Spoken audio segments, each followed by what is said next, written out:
Bonjour, c'est Nicolas Poincaré. Bonjour, c'est Fabien Randrian-Arissoa. L'Assemblée nationale se mobilise pour mettre fin au génocide des Ouïghours. Les députés votent ce jeudi 20 janvier une résolution pour condamner ce crime contre l'humanité perpétré par la Chine. On vous explique.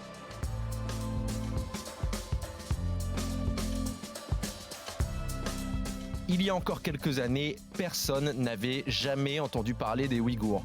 Mais au fil des lanceurs d'alerte, le sort affreux réservé à cette minorité musulmane de Chine est de mieux en mieux documenté. 3 bonnes raisons d'écouter ce podcast avec Nicolas. Eh bien justement, on va d'abord voir ce que l'on sait des crimes commis par les Chinois contre les Ouïghours. C'est essentiellement une politique d'enfermement massif et de contrôle des naissances forcées. On va se demander si le terme de génocide est bien celui qui convient. C'est important parce que ce mot de génocide est très lourd de sens. Et puis on verra enfin ce que l'on peut faire, nous, les consommateurs occidentaux. Est-ce qu'on peut peser sur l'histoire en boycottant par exemple les produits qui proviennent des camps de travail ?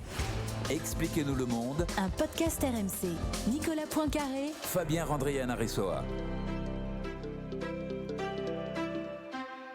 Je le disais en introduction, Ouïghour, aujourd'hui, c'est un mot qu'on connaît. On sait à peu près que c'est une minorité persécutée de la Chine. Est-ce qu'on peut quand même développer un peu plus qui sont les Ouïghours ? Alors, ce sont les habitants d'une région qui s'appelle le Xinjiang, qui est à la frontière de la Mongolie et du Kazakhstan, donc tout à fait au nord-ouest de la Chine. Ce sont des musulmans, ils parlent turc, enfin un dialecte très proche du turc. Ils ont été annexés par la Chine un petit peu après la création de la Chine populaire en 1950. Et depuis, eh bien, les Chinois essaient de mener une politique d'assimilation qui s'est très sérieusement aggravée depuis, on va dire, une dizaine d'années. Politique d'assimilation, c'est un joli mot, un bel emballage pour ce que d'autres décrivent comme des crimes contre l'humanité et un génocide.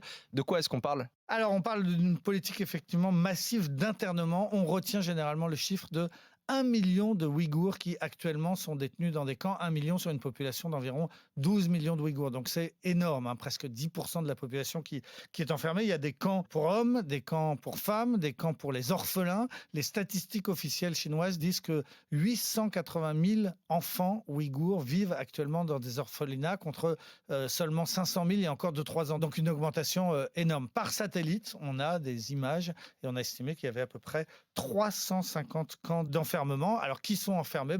Tous ceux qui sont soupçonnés de mal penser, d'être radicaux, d'être séparatistes. Donc, on peut être enfermé, souvent sans raison, mais on peut être enfermé pour avoir simplement dit du mal du régime. On peut être enfermé parce qu'on a été repéré comme ne buvant pas d'alcool. Ne pas boire de l'alcool, ce serait un signe de radicalisation musulmane. On peut être enfermé pour avoir donné des prénoms musulmans à ses enfants. On peut être enfermé pour avoir fait trop d'enfants, puisque la loi prévoit que si on habite en ville, on a le droit à 2 enfants par couple. Si on habite à la campagne, 3, mais pas plus. Donc il y a des gens qui sont enfermés simplement parce qu'ils ont fait plus d'enfants. On peut enfermer les gens tout simplement pour les dissuader de faire des enfants. On enferme monsieur dans un camp ou bien madame dans un camp, et puis ou bien parfois les deux, et de fait, le couple n'aura plus d'enfants. Donc c'est une politique qui a essentiellement pour but de réduire tout simplement le nombre des Ouïghours, de les empêcher de faire des bébés. Si les députés français aujourd'hui portent une proposition, c'est aussi pour défendre les Ouïghours qui sont en France, parce que la Chine, parfois, tente de les intimider. Ils ne sont pas forcément en sécurité en France. La preuve avec ce témoignage qu'a ramené le député européen Raphaël Glucksmann. Elle s'appelle Gulyabar. Elle est née au Turkestan oriental. Elle a passé 3 ans dans un camp de concentration ouïghour alors qu'elle vivait en France depuis 15 ans, sauf qu'à un moment, les autorités chinoises lui ont demandé de revenir au pays. C'était un piège. Dans la cellule, toutes les femmes sont enchaînées par les pieds. 30 à 40 femmes s'entassent dans un lit pour 9 personnes, serrées comme des sardines. On nous interdisait de parler ouïghour. Du matin au soir, on nous forçait à chanter les règles de la prison et des chants communistes. Si ce n'était pas assez fort, on nous forçait à chanter encore et encore. Non seulement les conditions de détention sont affreuses dans ces camps-là, mais il y a les sévices corporelle et notamment sur les femmes, la stérilisation forcée. Une vraie politique donc de réduction du nombre des naissances, donc qui passe par des avortements forcés, par des pauses forcées de stérilés, même par des ablations de l'utérus. Et il y a donc ces témoignages, il y en a beaucoup, notamment donc recueillis par le député européen Raphaël Glucksmann. Il y a aussi des données qui ont été recueillies par un chercheur allemand qui s'appelle Adrien Zinz et qui a fait un travail très étonnant depuis les États-Unis d'ailleurs. Il travaille tout simplement sur les données officielles chinoises, les statistiques, tout ce qu'on trouve en ligne sur Internet, parce que les bureaucrates chinois, comme tous les bureaucrates du monde, ils font des rapports, et y compris sur leurs propres crimes. Et donc, il y a un certain nombre de données qui, tout simplement, sont fournies par les Chinois eux-mêmes sur ce qu'ils font. Et ce chercheur allemand, Adrien Zinz, il a démontré vraiment, chiffres à l'appui, à quel point on avait assisté ces dernières années à une réduction du nombre de naissances dans toute la province du Xinjiang, particulièrement vrai dans les villes. Ça va jusqu'à 40-50% de naissances en moins ces 2 dernières années par rapport à ce qui se passait il y a 5 ou 6 ans. C'est une sorte de preuve du crime qui consiste à empêcher les naissances dans la région. Gouliabar, la femme ouïghour rescapée des camps de concentration, le témoignage qu'a réussi à obtenir Raphaël Glucksmann, le député européen, parlait justement de cette politique de stérilisation dans les camps. Sous prétexte de prendre l'air, on nous force à rester dehors par moins 28, moins 30 degrés. Le froid est une torture. Ensuite, il prétexte nous protéger du rhume en nous faisant des injections d'un produit inconnu 2 fois par an. Après cette injection, de nombreuses femmes n'avaient plus leurs règles.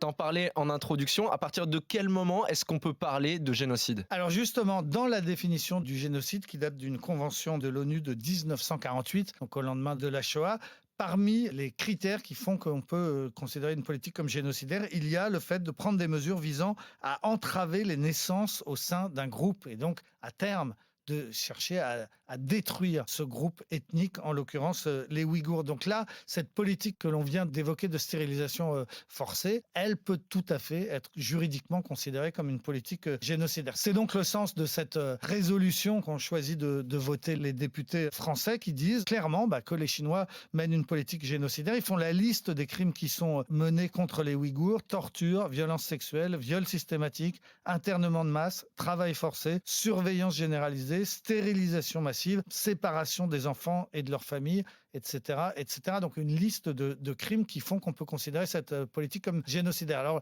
le Parlement français vote cette résolution, il n'est pas le premier. Les Belges l'ont déjà fait, les Pays-Bas l'ont déjà fait, les Tchèques l'ont déjà fait, les parlements de ces trois pays et d'autres. Et puis il y a des gouvernements comme les États-Unis, le Canada, la Grande-Bretagne qui officiellement, depuis un petit moment, ont déclaré que les Chinois menaient une politique génocidaire. Alors c'est important parce que la Convention de l'ONU de 1948, elle oblige tous les États signataires, c'est-à-dire pratiquement tous les États du monde, à prévenir et à réprimer les crimes de génocide. Ce ne sont pas des crimes comme les autres. Il y en a eu 3 qui ont été reconnus dans le XXe siècle. Les Arméniens, la Shoah, les Juifs pendant la Deuxième Guerre mondiale et les Tutsis au Rwanda. Ce sont les 3 ethnies qui ont été victimes de génocide officiellement. Et donc, dès qu'on prononce le mot, on est obligé d'agir. Donc, ce n'est pas anodin d'utiliser ce mot. Alors, la France, pour l'instant, est très prudente. Ce qui est voté par les députés, c'est une résolution. Ce n'est pas un texte. Ça n'engage pas la France. Il y a quelques années, on avait voté une loi française dont l'article unique était extrêmement court. C'était en 2001. Il disait « La France reconnaît le génocide des Arméniens en 1915 ». Point.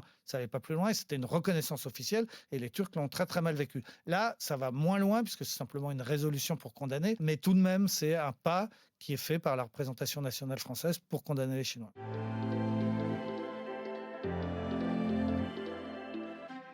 Tout ça, ça paraît très loin de nous, très loin de notre vie quotidienne. Mais est-ce qu'on n'a pas quand même un moyen d'agir sur cela ? Alors, il y a des militants des droits de l'homme qui pensent effectivement que la Chine étant le grand pays que l'on sait du commerce, il faut le taper au portefeuille et il faut s'intéresser aux marques qui travaillent avec les camps. Parce que c'est une industrie, quand on dit qu'1 million de Ouïghours sont dans des camps, on y pratique le travail forcé et c'est une industrie du travail forcé. Et pas que au Xinjiang d'ailleurs, pas que dans leur région. Les prisonniers ouïghours sont déplacés et on retrouve dans toutes les régions chinoises des ateliers où se mélangent parfois des salariés normaux qui le soir rentrent chez eux et puis des Ouïghours qui eux le soir sont enfermés. Donc il y a des milliers d'entreprises chinoises qui profitent d'une façon ou d'une autre, qui sont liées à ce travail forcé. Et donc il y a un certain nombre d'ONG, il y a quelques années, 180 ONG qui s'étaient rassemblées et qui avaient désigné 83 marques occidentales comme étant complices, profitant de ce travail forcé. Alors, il y avait tous les géants comme Amazon, Apple ou Google. Il y avait aussi toutes les marques automobiles. Il y avait Mercedes-Benz, il y avait Volkswagen, il y avait BMW. Puis surtout, les marques d'habillement, de chaussures comme Nike, Adidas, Zara, Uniqlo. Pour les Français, il y avait le groupe Lacoste, il y avait aussi Alstom. Ces marques ont été pointées du doigt et ça a eu un impact considérable. La plupart d'entre elles ont été obligés de réagir, ont été obligés de se renseigner sur ce que faisaient leurs sous-traitants, où et comment étaient fabriqués leurs produits. Et un certain nombre ont pris des mesures assez radicales, notamment se sont engagés aussitôt à ne plus acheter leur coton dans la région du Xinjiang. Donc Nike a pris des mesures assez radicales, H&M, la marque anglaise Burberry. Et alors ce qui s'est passé malheureusement pour ces marques, c'est que ça s'est retourné contre elles. Parce que donc pour éviter un boycott en Occident, elles ont pris des mesures en Chine, mais du coup, les Chinois ont été furieux et ont appelé à un boycott. Et puis, les Chinois sont plus forts que nous en termes de boycott. Quand ils boycottent, par exemple, la marque H&M, elle est plus référencée sur Alibaba, qui est le Amazon chinois, le grand site de vente. Donc, H&M a perdu plus de 40% de ses ventes en Chine. C'est absolument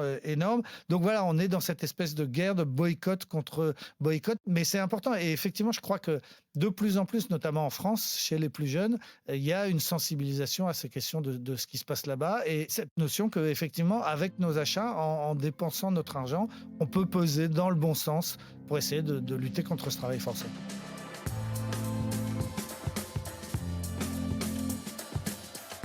C'est la fin de ce nouvel épisode d'Expliquez-nous le monde. Merci à vous de l'avoir suivi. Si ce podcast vous a plu, abonnez-vous. Nous sommes sur toutes les plateformes de streaming, sur le site et l'application RMC. Parlez-en autour de vous. Prenez soin de vous. À la semaine prochaine. À la semaine prochaine, Fabien. Retrouvez Nicolas Poincaré dans Apolline Matin. Tous les jours à 6h20 et 7h50 sur RMC.